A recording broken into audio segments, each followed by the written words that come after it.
Coach. How you Yeah. doing? Just tell us about the teams. I mean, we know you're particularly strong each and every year with the men, especially. But talk about the prospects for the cross-country team this season. Well, we're excited, and obviously we got off to a good start against UCSB on Saturday.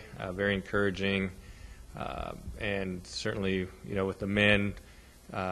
Last year we had a young group, plus Daniel Gonia was in a redshirt situation.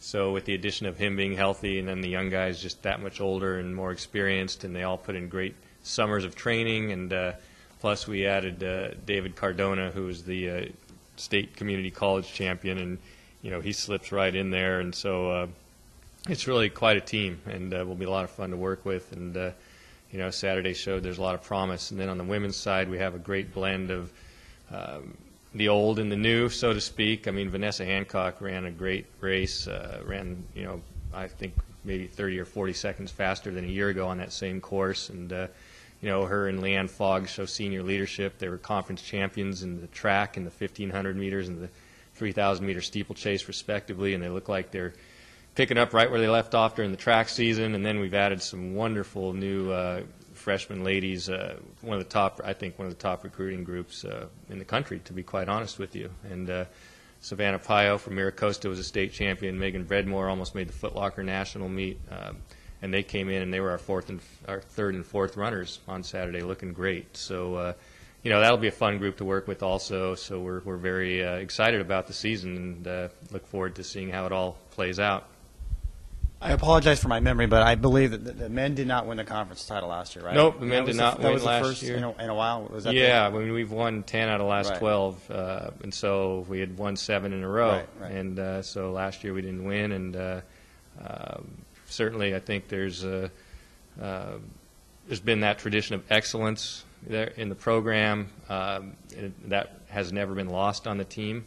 Last year's team certainly knew this, but again, I think with a lot of I had some freshmen out there running. It was kind of a younger group. They don't even know who some of these guys are that were on the teams before them, and that's a lot to put on a young group. So with more seasoning, and then with Daniel back out there as a front runner, with David Cardona right there too. Boy, it's a great prognosis for this season. And I know this is cross country. I know Andrew is probably interested in this about track. I know obviously you're the track coach. Just the success of the Cal Poly track alums in South Korea. It's outstanding. What does that mean for the program? Outstanding, and I really appreciate the coverage that the local media has given to our 4 alums who obviously that's the pinnacle next to the Olympics, and they put themselves all in a great position to make our Olympic team next year in London. And there's not too many universities in the country that have 4 or more people on these teams, and so I'm very proud of them. I'm very proud to have been associated with them, and it's a hats off to Cal Poly track and field coaching staffs, past and present, who have worked with all these athletes and have helped them get to where they are now. And Maggie made it to the final and got 6th place. That's fantastic. And Stephanie got 5th, and so she's back on track, after being a little subpar after Olympic gold medal. Come on, I think you're entitled to a little letdown there, but she's back getting after it. Ben Bruce got his Olympic A standard. There's only 2 steeplechasers in the country that have their Olympic A standard, so he sets himself up well, to try to make the team for London next year. And then Sharon finished 18th. Probably didn't quite have the second day of the heptathlon that she wanted, but she's healthy and she's moving forward, and finished as the top American in the end. So that's fantastic for her too.